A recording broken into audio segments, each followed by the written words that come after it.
Life group. Napapractice nga ba confidentiality?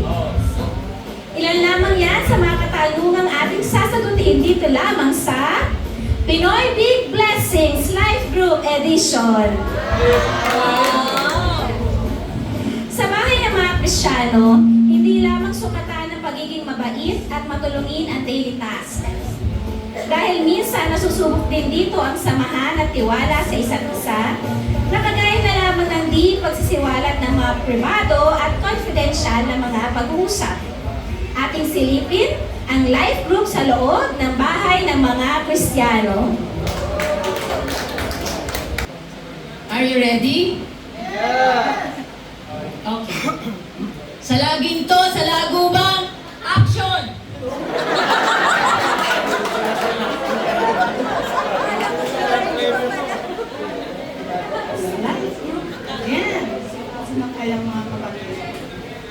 Magandang gabi, ate. How are you? Mr. Gay! Praise God! Sina? Hi! I miss you too! Ano kayo ulo namin tonight? Magandang gabi po. Wow! Ayan, nagluluto si Magandang gabi po. Hi, Brother Charlon! Good evening! Good evening, Brother Good evening po. Adel! Welcome po! Welcome Ito po! po si Sisay. Hi, Sister! Ayan, welcome po! So kayo na po, bahala. Pumunta po ako sa kusina. Salamat, Sister Arnie! Sarap ang mga luto, ah! Kamo! Sige po, maupo muna po tayo at habang nagluluto siguro Sister Arnie, magkumustahan muna tayo. So, kumusta ba ang ating mga nakaraang araw? Kamusta po? Ayan, Okay lang po. kumusta po? So, welcome po si Sai. Praise God at naka-attend ka sa live group namin. Ang init. Sige, sa labi, buksan ko yung AC. Mainit po ba? Pumalakpak naman kayo. Magandang gabi po ulit. Bako naman nun. Ano bang pagkain natin mamaya? Si kung nagluto no, si Sis Larmy. Sabi ko na, tamang-tama yung pagdating ko talaga. Bago tayo pala magsimula, meron pala akong sasabihin sa inyo. Kilala niyo ba si Sis Opel? Ilang time na yung nangyari sa kanila? Hindi naman daw siya makakapunta ngayon. Yeah. Ulang na naman tayo. Bakit? Ano ba kayo dito nung nakaraan? Diba? Anito kayo? Absent Sabi ako. siya, hindi kayo nakikinig. Ako lang ba nakinig? Busy ako sa kusina eh. Sorry po, nasa Switzerland kami last week. Basta siya. Kala ko New Zealand sasabihin. Ano ba nangyari kay Sis Ano Sophia? nangyari? Ano ba yan? May problema nga sila mag-asawa. Kaya mo pinagsasawa.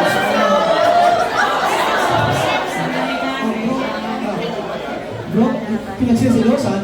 Ito ba yung macho American guy? Oo siya nga. Dati nakasama ko din sa gym yun. Nag-gym din ako dati. Kaya nakalimutan ko. Sandali lang, excuse me mga kapatid, pasensya na, ma-interrupt kita, Brother Charlon, So, pwede po ba na huwag natin pag-usapan yung mga bagay na yan? Kasi personal yan kay Sis Opel. Okay lang yun. Kasi ako pa lang live yun.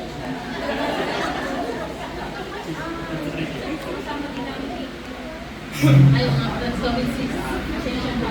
Okay, alam ko mga kapatid, na sometimes we can easily get curious on something. Kala natin, yung simpleng kumustahan, simpleng pagtatanong sa buhay ng kapatiran natin is normal na usapan lang. But unknowingly, nagiging gossip lang. Kasi syempre, pag wala ang isang tao sa isang grupo at siyang pinag-uusapan, wala naman si Sis Offer dito, so wala siyang chance na magsalita para sa kanya. So I think we have to stop talking about her now. So, Ante, absent kasi kami last week. Hindi balik ka lang. Update ka. Uy, hindi ako chismoso ha. Mag-update lang ako sa LG natin kasi wala na sila. Yun lang naman yun. Naintindihan ko naman yan, Brother Charlotte, pero yun nga, nag-update ka lang. So, syempre, pag nag-update tayo sa buhay ng isang tao, kailangan naman may consent ng tao or might as well wait for her until na maka-attend siya uli at mismo manggaling sa kanya yung kanyang isi-share. Yan. Para po sa akin mga kapatid, tama po si Auntie Bess. Kung ako po sa buhay ni Sis Open, mas pipili ko po na ipag-pray ako kaysa papuntaan po ako. Masaya may update. Paminsan-minsan. Right. Pero agree naman ako ng kapatid. Kasi nga minsan, yung simple kwentuhan, yung mga update, kung saan napupunta na, uwi na pala sa chismisan. So, no more marites. No more update. Tingin ko nga, tama naman kayo dyan. I didn't mean anything by that, but let's just focus on building up instead of breaking down. Yan, salamat mga kapatid. At sabi nga sa Ephesians 4:25, di ba? That do not let any unwholesome talk come out of your mouth, but only what is helpful for building others up. So, lahat tayo ay accountable sa bawat isa. Let's be accountable and let's give respect to the life of each and one of us. And as the motto of the life group, whatever you hear here, leave it here. Diba po? So, we are accountable also to love one another. And girls, ready ba kayo na one of these days, bisitahin naman natin si Sis Open. Kasi at this time, she needs our comfort and encouragement. Basta mo magpapa-Starbucks kayo, okay lang yun. Sure! Pero actually, agree ako dyan. We should be a life group that protects each other's stories.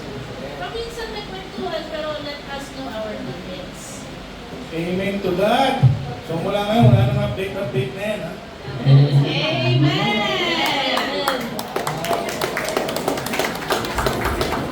Sa bahay ng mga Kristiyano, panalo ang lahat kay Jesus kung mapapahalagahan ang confidentiality. Let's be a life group that build bridges, not rumors. Amen.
Ito nga pala si Sis Open, i-confirm natin.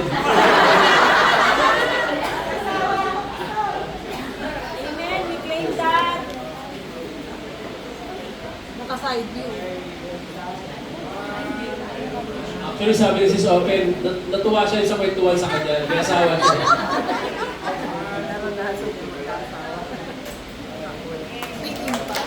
Praise the Lord!